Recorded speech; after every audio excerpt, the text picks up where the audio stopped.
Good morning and welcome, ladies and gentlemen, to this very special program today on the 13th day of December 2022. Well, the days are just getting away. Yes, it's on the 13th. Well, today, first of all, I pay my tribute to the policemen who have passed away on their duty of call. And such a tragic news to begin today, especially around this time of the year. Well, here's that news. In breaking news overnight, there have been horrific scenes at a property in Queensland's Western Darling Downs, with 2 young police officers and a member of the public gunned down. The officers, a man and a woman in their 20s, were shot yesterday afternoon in what the police union has described as a targeted execution after they went to a property at Wyambilla searching for a missing person. 2 other police were injured and had to be rescued as part of a massive emergency operation. Residents near the property have reported hearing semi-automatic weapons fire and seeing cars alight. 2 men and a woman who were holed up at the property were killed last night in a shootout with police. We're going to be bringing you all the latest through the program as this terrible story unfolds, and we're going to speak to the local mayor in a moment. But first, Queensland's Police Commissioner gave a statement overnight, and here's part of it. We do know this event is extraordinarily distressing on many levels. I extend my heartfelt condolences to the officers' families, friends and colleagues. Our thoughts are with them during this extremely difficult time. Those officers paid the ultimate sacrifice to keep our community safe. I would like to also pay tribute to all police and first responders who assisted at the scene. Horrific news this morning, and the Western Downs Mayor Paul McVeigh joins us now over the phone. Good morning, Paul. Thank you so much for your time this morning. What can you tell us about this incident? Good morning, James, and this is an absolute tragedy in our community, and as the Commissioner said last night, people have lost their lives, and a real tragedy right across our region. We're a large region with a small population, and I know our whole community is devastated at the news and this event that's occurred last night. What's the area like where this incident took place? It's a little bit isolated, obviously, James, and it would have been a horrendous situation for our police force and those to be involved in this, and the tragedy of losing those young lives and people that have gone to work to protect our community and have lost their lives, and it's an absolute tragedy. And the community certainly is feeling it this morning in our region. Do you have any idea at all why this occurred? No, at this stage I don't, James. Any of that sort of information we're certainly referring on to QPS for more detailed information. And obviously as the morning goes on and things are revealed, it'll be, I'm sure it's going to be a situation that both our community, Queensland and our nation will be devastated to hear the loss of life and this event that's occurred in our region. It sounded like some of the police officers who escaped had a horrific ordeal as well. Is there anything you can tell us about that? No, James, we'll refer that on to the Queensland Police Services for that media information in that space. And what is coming to light is this absolute tragedy that's been occurred in our region. We don't know the reasons why. I'm sure people will be assuming some things, but until we get that detail from the QPS, we just may be commenting about the tragedy in our region, in our community, and these sort of things that we don't want happening in any part of Australia. All right, Paul McVeigh, we appreciate your time this morning, and very, very sad news. Sorry to hear it. Thank you very much, James, and all that we do offer our condolences to those that have lost their lives, but also to support as a council and as community, to support our police as they go through this very, very tragic time. Tragic times indeed, and of course, as I mentioned before, that we stand by our QPS, and that was very touching and very emotional to see our police commissioner nearly break down on making that report. It is very, very hard. It's very hard to come to terms with it. Well, we will keep you up to date as the news develops. Right now, moving on, we'll go to our next news, where disability advocates are appearing at the Royal Commission. Chloe Hayden. Chloe Hayden is one of Australia's most popular actors. Today, she told the Disability Royal Commission about her life. As a 25-year-old, being autistic is something that I am so immensely proud of. It is who I am wholeheartedly and in its entirety. Chloe was diagnosed with autism at 13. She plays the autistic character Quinny in the Netflix reboot of Heartbreak High. I'm autistic. Okay? Right, yeah, I'm autistic. I have autism, whatever you want to say. No, but how did I not know this? I'm pretty good at masking, putting on a face, pretending most of the time. This week, witnesses at the Disability Royal Commission are being asked about their vision for an inclusive Australia. We need autistic people in front of the camera, and we need autistic writers, and we need autistic directors, and we need autistic producers to make sure that representation happens. This public hearing is the last for 2022, and it's deliberately focused on the voices of younger people. Tomorrow, Dylan Alcott will reflect on his time as Australian of the Year and what it takes to change attitudes. I love being disabled, and if I had a genie in a magic lamp come up to me and say, I'll make you typical, no way, I'd kick him. A young voice advocating for representation and inclusion. Elizabeth Wright, ABC News.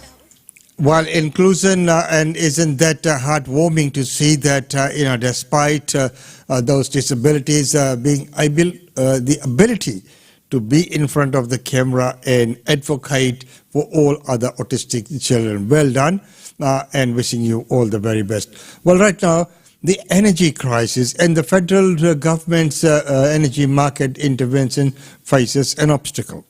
At this food processing factory, gas makes the wheels go round. We use around 22,500 gigajoules of gas per month.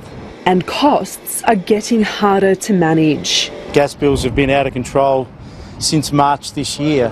The federal government says its energy relief plan will shield businesses and households from the worst of looming energy price rises. Anybody who votes against this in the parliament is voting for higher prices for Australian industry and for Australian families. The package will offer energy rebates for some low and middle income households and small businesses in the new year. But a fight is brewing over the move to temporarily cap the price of gas and coal. We're not supporting that sort of witch's brew of disaster. Gas producers are demanding an urgent meeting with the Prime Minister, claiming a proposed mandatory code of conduct, including a reasonable pricing provision, will amount to indefinite government intervention in the gas market. What we need now is not more intervention, not more regulation. We need more supply. This is jumping at shadows. Are we going to have a circumstance whereby a business says, I want to be able to charge an unreasonable price? The Greens are also threatening to withhold support in the Senate if coal producers are offered compensation. They have been making record windfall profits off the back of people's pain. Parliament will debate the government's legislation when it's recalled on Thursday. Despite tough talk from the Coalition and the Greens, the Prime Minister says he would be stunned if they stood in the way of cost of living relief. Noor Haider, ABC News, Canberra. And of course, there is a debate to be held there. Well, of course, we need to make sure that the consumers are protected, the laws are in place about price hiking and things like that, but then also a fair trade should also be prevailing. Well, right now, we're looking at the COVID situation. As we know, it is quite rampant out there. So what is happening? What are the new laws? When the announcement was first made, there was a little bit of confusion. I think the big concern that we have is around vulnerable Australians, and there are millions of Australians who are vulnerable, for example, in aged care, where we're seeing an increase in loss of life from COVID in aged care every week as we move forward. So we need to make sure that access to PCR testing is still available, still accessible for Australians who are really vulnerable, the immunosuppressed, the older First Nations Australians. And the announcement that was made is likely going to make it more difficult for a lot of people, particularly those at financial disadvantage who perhaps can't get to a doctor in a timely way. So it'll need to be watched really carefully as it's rolled out next year. COVID-19 waves seem like they're going to be with us for some time to come. When would be the right time, do you believe, to start scaling back PCR testing? Or is it still, you know, a year or two away, do you think? Look, it's a really good question, James. We're heading toward the peak of a wave at the moment, and it's going to be at a difficult time. I think the new changes are going to come in when we're still in the current wave. Professor Kelly, the Chief Medical Officer, yesterday pointed out that we need to expect waves for the next couple of years at least. So I think some stage at next year, when we're perhaps not in a wave, might be a little bit easier, when vaccination levels are higher and when we know that we've got good access to the antiviral medications that vulnerable people need, and they need either a RAT or a PCR to be eligible for that to be funded at the moment. Maybe it's because we're heading into Christmas, but I know a lot of people do this. They do a couple of RATs, and if they still feel unwell, then they go to get a PCR. Are you confident enough that the rapid antigen tests that we have at the moment are accurate and reliable enough, particularly for people who are going to be gathering maybe with elderly, more vulnerable relatives over the festive season? Well, the only RAT I trust is a positive RAT, and I think if you get a negative RAT but you've got the symptoms, I still think you've got to assume that you've got COVID, and you've got to look for more definitive testing, or at least isolate from everybody else. You're right, it's a time where there's a lot of travel, a lot of family gatherings, and it is absolutely ripe for spread of COVID through the community at the moment. Just on a slightly separate topic we've been looking at this morning, and that's the free psychology sessions that were being reduced from 20 back to 10, back to those pre-pandemic levels. Is now the right time to do that, in your view? I think all of us realise that there's been a huge mental health effect on the community at the moment. I'm sure we've all got friends and relatives who've been affected by mental health conditions. We're very keen to make sure that those who need help get it. And if we're going to roll back the access to psychology visits, again, for the most vulnerable, we need to make sure it's done in such a way that it doesn't affect the community too badly, and it's watched really closely for its effect. Okay, yeah, the government, I should point out, is saying that this will allow more people to access the scheme. I'm not sure, do you agree with that? I think it depends where you are and what help you're getting. I think certainly there have been enormous strains on psychology services around the country at the moment. We've all seen this. So again, we need to, if we're going to make changes like this, we need to make sure that we follow them very closely and make sure that everybody, every Australian who needs help is able to get it. The help that they're talking about is here in this report, where the subsidised psychologists' visits have been halved from next year. Subsidised visits to psychologists will be halved within weeks when the federal government ends a program added at the height of the pandemic. The former government lifted the number of subsidised psychologist visits from 10 to 20 as demand soared in August 2020.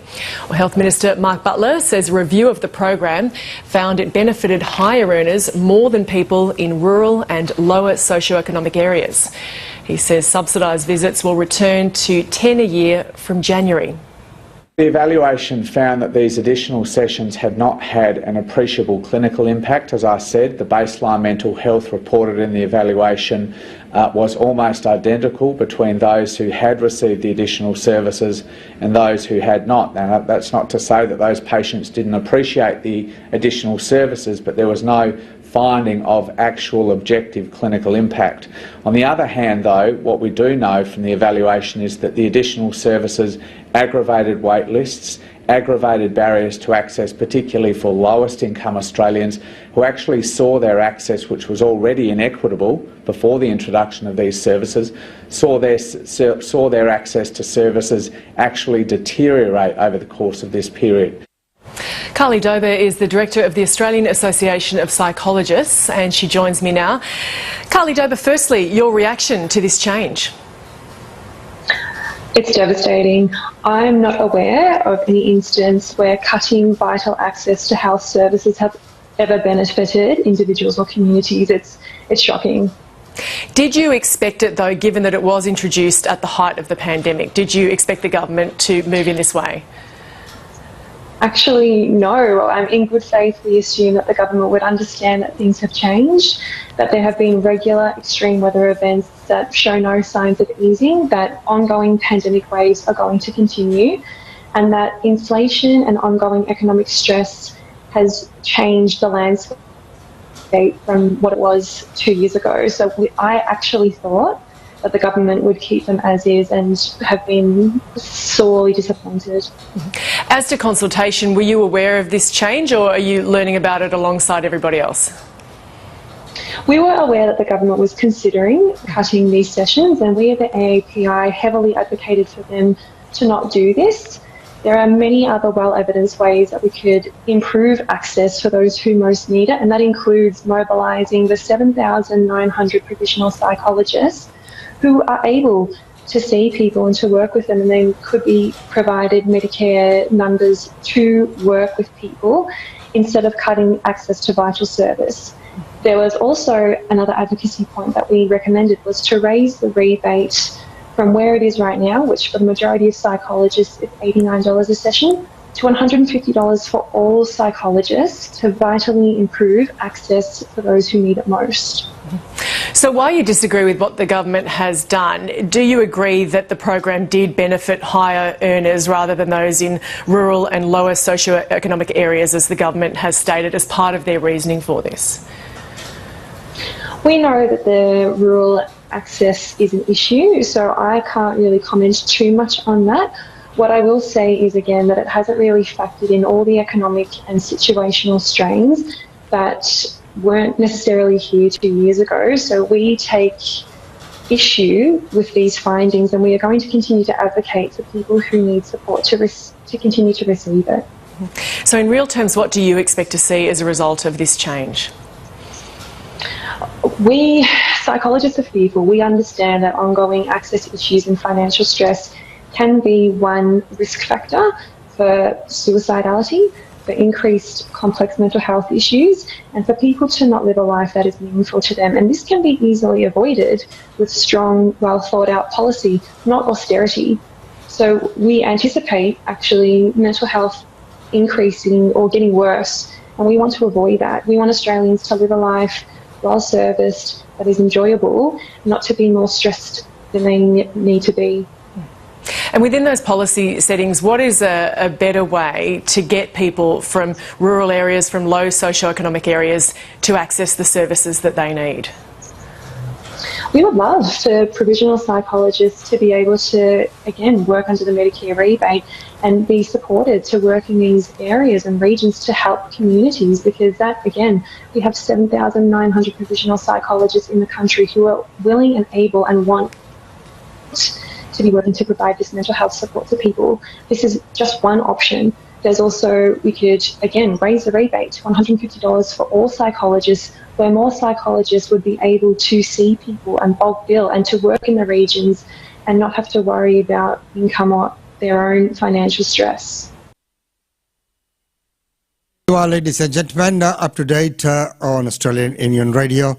Well, those temporary measures that were put in place since the introduction of the pandemic, should it be rolled back or not?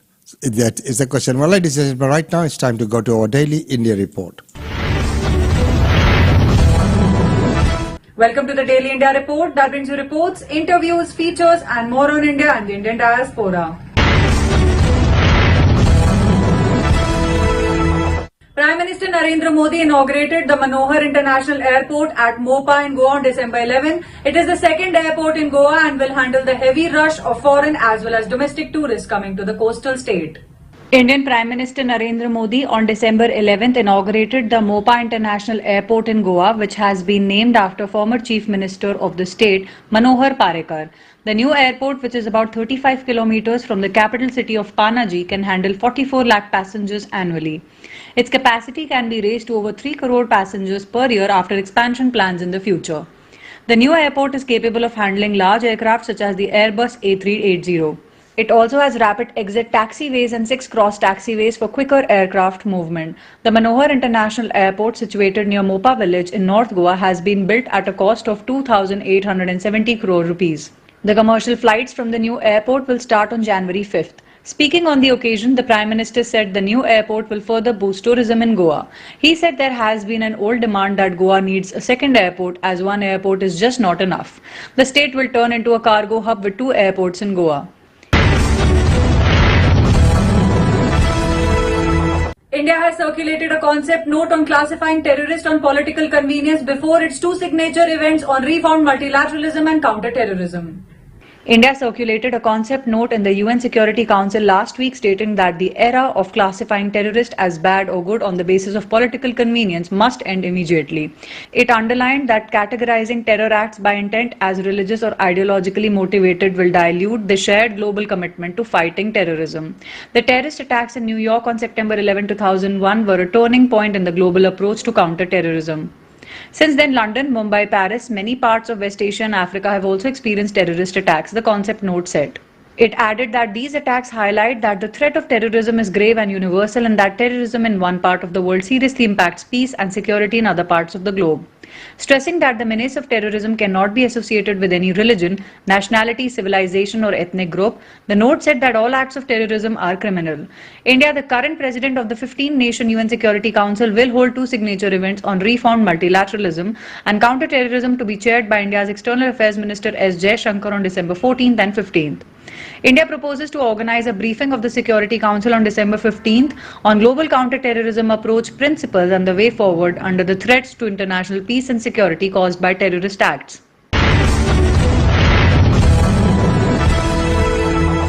Elected as the leader of the legislature party, BJP leader Bhupendra Patel is said to be sworn in for the 2nd consecutive term as Chief Minister of Gujarat State on December 12th. Bharatiya Janata Party leader Bhupendra Patel will be sworn in as Chief Minister of the state of Gujarat for the 2nd consecutive term on December 12th. Patel will be administered oath as 18th Chief Minister of the state by Governor Acharya Devvrat at 2 p.m. The swearing-in ceremony is being held in Gandhinagar and will be attended by Prime Minister Narendra Modi, Home Minister Amit Shah, BJP National President JP Nadda and Union Cabinet Ministers Rajnath Singh, Nitin Gadkari, Purushottam Rupala, Mansukh Mandavia. More than 15 Chief Ministers of BJP-ruled states are also expected to attend the swearing-in. The new Council of Ministers will also be sworn in at the function. By winning the historic 156 seats, BJP recorded its 7th consecutive victory in the recently concluded assembly elections. BJP leader Bhupendra Patel was elected as the leader of the legislature party by the newly elected MLAs. The Indian Navy has decided to admit women in its elite special forces, the Maritime Commandos. This is the first time that women will be allowed to serve in special forces among any of India's 3 defence forces. In a historic move, the Indian Navy has decided to admit women into its elite special forces, allowing them to serve as commandos for the first time in any of the 3 defence services. The Army, Navy and Air Force special forces are made up of some of the strongest soldiers who go through rigorous training and are capable of staging a rapid and healthy response in the prohibited territories. So far, this has been a male preserve. But now women in the Navy can become marine commandos if they choose to and meet the criteria. It's truly a watershed moment in India's military history. No one, though, is directly assigned to special force units. People have to volunteer for it. The option of volunteering to become Marcos will be available to both female officers and sailors who will join the service as Agniveers next year. The Marcos have been trained for a variety of tasks and can operate on land, sea and air. These commandos can carry out covert strikes on enemy warships, offshore installations and other key assets, as well as specialized diving operations and observation and reconnaissance missions to support naval operations. Women are now welcome in all branches of the Navy, from special operations to aviation to vessel duties. The opening of the Navy's Special Forces wing to women comes as the force prepares to induct women into the personnel below officer rank cadre for the first time.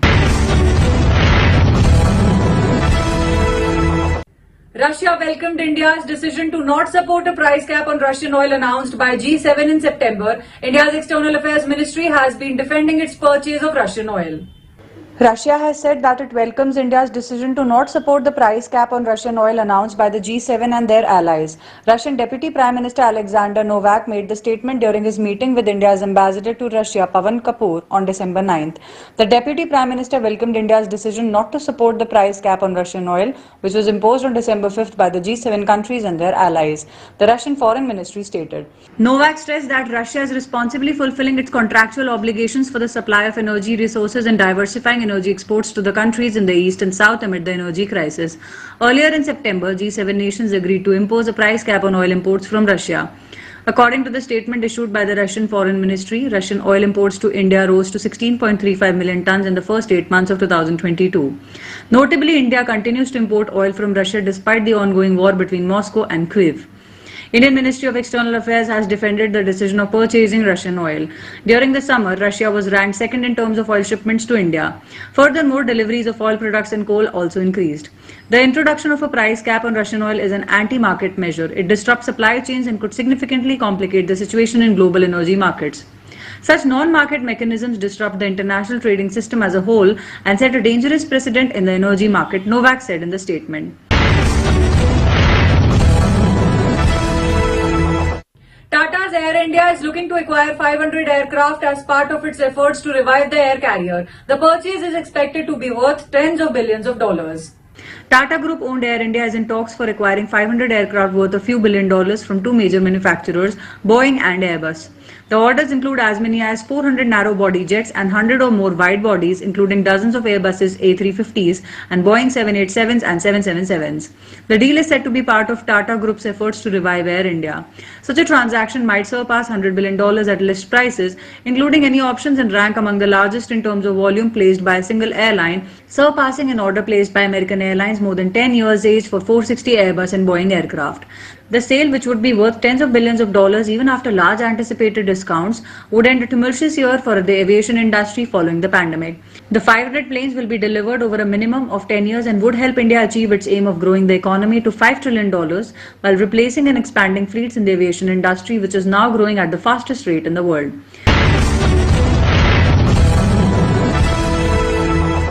IMD has predicted heavy to moderate rainfall in the states of Kerala, Tamil Nadu and Karnataka till December 13th, issuing a yellow alert in all districts of Kerala. The India Meteorological Department has predicted heavy to moderate rainfall in Kerala, Tamil Nadu and Karnataka states till December 13th. It has issued a yellow alert for all districts of Kerala and some districts of Tamil Nadu and Karnataka. For Kerala, the weather agency has predicted moderate rainfall at 1 or 2 places in Thiruvananthapuram, Kollam, Patnamthitta, Alappuzha, Kottayam, Idukki, Ernakulam, Thrissur, Palakkad and Malappuram districts. Light rainfall is likely at 1 or 2 places in all other districts of Kerala. The IMD has predicted heavy rain in Karnataka. It has an orange alert for 5 districts: Chitradurga, Tumkur, Bangalore Rural, Ramnagar and Mandya, and a yellow alert for 8 districts: Chikmagalur, Hassan, Kodagu, Mysore, Chamarajnagar, Bangalore Urban, Kolar and Chikbalapur. In the past 2 dates, both southern states, Tamil Nadu and Karnataka, received heavy rainfall due to a cyclonic storm Mandis. Light to moderate rainfall at most places with heavy to very heavy rain at isolated places struck North Tamil Nadu and South Interior Karnataka. Cyclone Mandis completed its landfall process on December 10th and has now weakened into a depression. The storm triggered heavy rain in parts of southern state that caused waterlogging and disrupted normal lives in some places. Extremely heavy rainfall occurred at isolated places over Tamil Nadu, Puducherry, Karaikal and Rayalaseema, and heavy to very heavy rainfall at isolated places over coastal Andhra Pradesh. Malayalam film superstar Prithviraj is back with another spine-chilling thriller, Kappa. The trailer of the film was released by the superstar on December 10th. Prithviraj Sukumaran, who has proved himself with films like Ayappannum Koshiyamma and Lucifer, is back with a bone-chilling thriller, Kappa. Directed by Shaji Kailas, Kappa is a socio-political thriller and shows Prithviraj playing the role of a gangster named Kota Madhu. The film star announced the release of the film's trailer on Instagram. He wrote in the caption #KappaOfficialTrailer in cinemas worldwide from 22nd December 2022. The trailer is packed with glimpses of bone-chilling action sequences which leave the audience awestruck. Kappa narrates the storyline of how gangsters indulge in merciless killings to gain dominance over the city's slum area and suburbs. The background music composed by Don Vincent complements perfectly the ruthless vibe of Kappa. Going by the glimpse of this movie, it feels that the makers have touched on subjects like politics and corruption in this revenge drama. Kappa is based on G.R. Indugopan's novel Shan Kumukhi. He has also scripted the film, which revolves around Kerala Anti-Social Activities Act 2007, popularly known as the Kappa Act. It aims to provide for the effective prevention and control of certain kinds of antisocial activities in the state of Kerala. Apart from Prithviraj, Asif Ali, Indrans, Aparna Balamurli, Manju Warrior and Anna Bain will also be seen in pivotal roles in Kappa. Backed by Theatre of Dreams and Udall Films, Kappa is all set to hit the cinema halls on December 22nd. കേട്ടിട്ട് വെച്ചേക്കണ ഒരു പഴയ കണക്കൂസുണ്ട് എനിക്ക്. അതിന് തുറക്കണ ആരാണെങ്കിലും അടയ്ക്കണം അത് തന്നെയായിരിക്കും.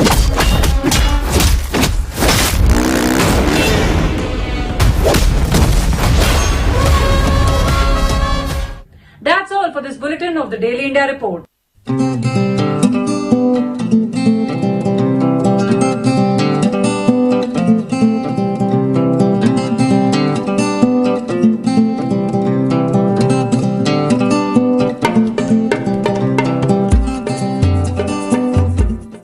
And ladies and gentlemen, that's about all we have for you today. And once again, our respects to the members of QPS who have died in the line of duty. Such a hard fact to come to terms with today. And whole of Queensland and everyone's standing by our police commissioner and the families of the deceased in this state. We will keep you up to date as the news progresses. Well, until tomorrow, it's goodbye from us. And don't forget that tomorrow we have the 2 segments. We have the news at 9. And of course, after that, we'll have the real estate update with Usha Chandra. Until tomorrow.